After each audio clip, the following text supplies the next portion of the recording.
debated among some media people in the last week. We're not going to talk about any particular player. But if there is an exceptional defensive player available to you via the draft, via free agency, price isn't an issue, off-field behavior isn't an issue, if he's not the ideal scheme fit, would you say, no, that player is not for us? Or in your mind, if there's an excellent player available, do you accommodate your scheme for that player? Now, that player is going to remain unnamed. Are you talking about a specific player? Well, I'm just talking generally. Generally, if he's a good player. Generally on that issue. I like good players. If a guy's not an ideal scheme fit, but he's an excellent player, he's the best player available to you, do you say, I'm going to fit my scheme around him rather than bypassing the player? I don't ideal scheme fit for who? For us? For you. Let's say a front seven player for you. If it's a good player, the scheme is it's a scheme versatile defense, I believe. So yeah, if we got a good player, we'll fit, we'll make it work for said player. And that goes at any position. I think, we got a good coaching staff. There's a lot of creative minds here. We try to put our players in position to make plays, and if there was an exceptional, I think we have some good players, and if there was if Lawrence Taylor was available and we had to fit the scheme for him, we would do it. So yeah, no problem. You do use three different types of defensive ends or edge setters or pass rushers. I don't know how you define them in Beagle, Moss, and Taco. What is the ideal vision for you in terms of who sets that edge or players that you use as pass rushers? I mean, the first thing I'd ask you is who are we playing against?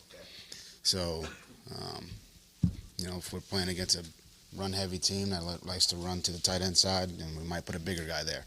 If we are playing a read zone team where we need a little bit more athletic, player to play the quarterback in the dive, then we'd put, Beagle in there. So you got to tell me who we're playing, and I'll tell you who's going to be setting the edge. And I guess that's what we mean when we say it's scheme versatile. I mean, it's really dependent on what they're doing. I think if you just sit in one, or with one particular type of player, let's say you got a big end, and it's Lamar Jackson, and you're playing zone read. I mean, that's not really a good matchup. So it just depends. And I think every team deals with this, and every team kind of goes through, that progression when they're, dealing with opponents or,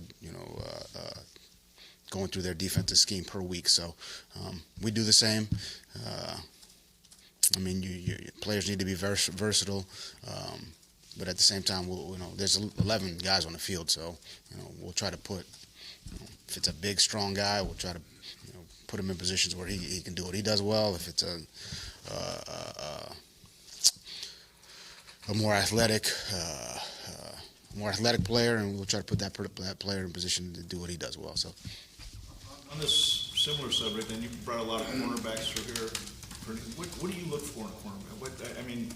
Other than talent, is there anything specifically you're? Communication, tackling, ball skills.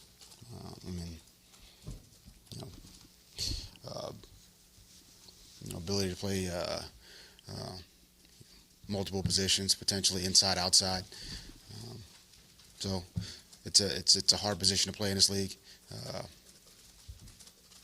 We've had a few guys. We've obviously had injuries at the position, and had some new guys in those positions, and I think they've come in and played fairly well.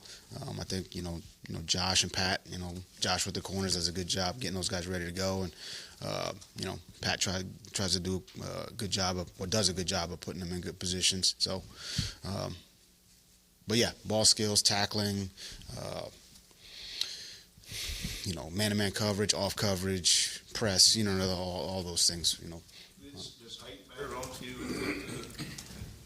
I mean, yeah, look, my favorite DB is Antoine Winfield. He wasn't all that tall, and but he was a great player.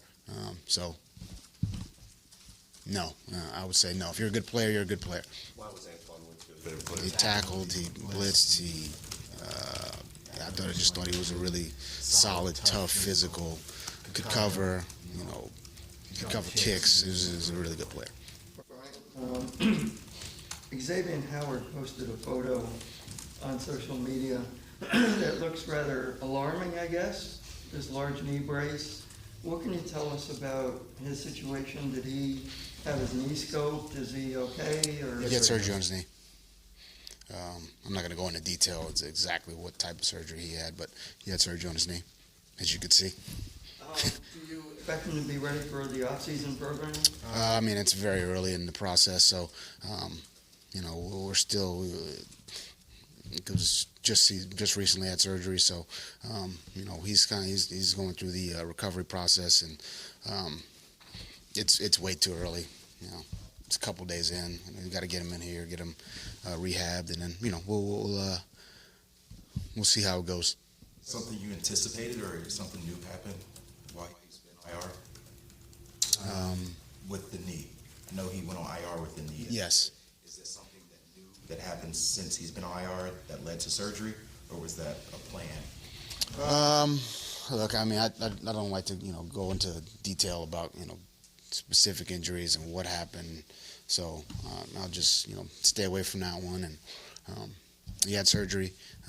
He's recovering. His surgery went well, and he's recovering, and he's going to do everything possible to get himself back and ready to go as quickly as possible. Right. How do you evaluate the rookies and the young players over these last 2 regular season games? What do you want to see? I think we evaluate them the way we have the entire year. Improvement in all areas. I think at this point in the year, you just want to see the consistency from a preparation standpoint.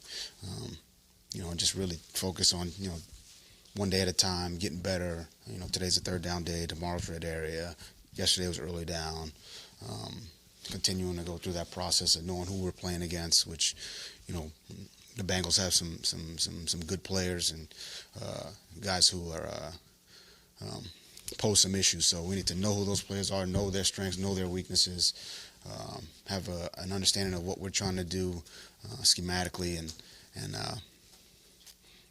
if we just string good days together, then then we'll give ourselves a chance to play well on Sunday. I know stopping the run is an everybody issue, but how would you say the linebackers and the defensive tackles have performed this season in terms of that role and responsibility? I think there's been instances where it's been good. We've had a lot of, let's call it 2nd and 8+ situations, because we've had some good spurts of stopping the run, and I would say early in games and middle games, it just hasn't been consistent. So from a run fit standpoint, from a setting the edge standpoint, from a tackling standpoint, it just hasn't been consistent enough. We need to try to play more consistently in the run game. Something we talk about, something we practice. We just got to we got to make it happen in the games. So how do you get to that consistent part? Is it different players? Is it better edge setting? Is it better tackling? Is it?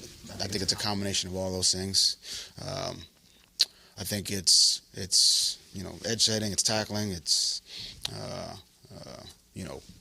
look, we play well and stop them. They're probably going to come back to something else. So we need to be we need to play with better good technique, good fundamentals, read our keys, and just understand that they've got there's 100 different runs that a team could run. We don't necessarily know exactly what they are, but good teams, they make adjustments. Hey, we're doing this. All right, what would you do? What do we do to beat that? There's something to beat everything. So they make adjustments, and we have to be able to make our own adjustments. So, and that's that's players, that's coaches, that's it starts with me, and we just need to do it more consistently. And I would say we've tried to make those adjustments in game, and we talk about it, and we actually make the adjustment, and we're ready to go, and then there's a missed tackle or no edge or whatever it is. So I mean, there's a myriad of issues. We need to get it cleaned up. It starts with me, and I'll try to do a better job.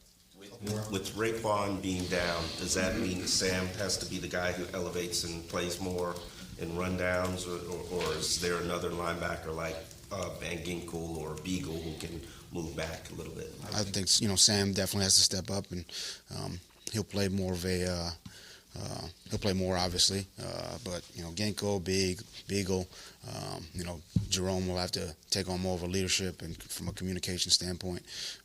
So yeah, the next guy's just got to step up, like it's been the entire year at all positions. We've had a litany of injuries, so next guy's just got to step up. We got to get him ready, and look, it's a good Mixon's a good back. They've done a good job in the run game. It's a tough test for us. We need all hands on deck. We got to be ready to go. Identify players you think that could be core players for you multiple years in the future? I think that's something that's that's ongoing. I think we have some a number of players here who have the traits, have the the talent, have the preparation process, that they have the ability to be here for long term. But that's up to them. I think it's we got to continue to work, continue to go through the process. We got to continue to be consistent, and every day counts.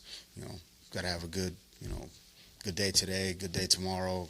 Good week next week, good off season. It's just on and on and on. This is ongoing. So there's guys here who could be here for a long time. Quite honestly, there's guys who maybe we don't think are going to be here a long time, and the light bulb goes off, and they are here for a long time. So it goes both ways. But at the end of the day, it's up to each individual. And that's the case for everybody in the organization: player, coach, scout,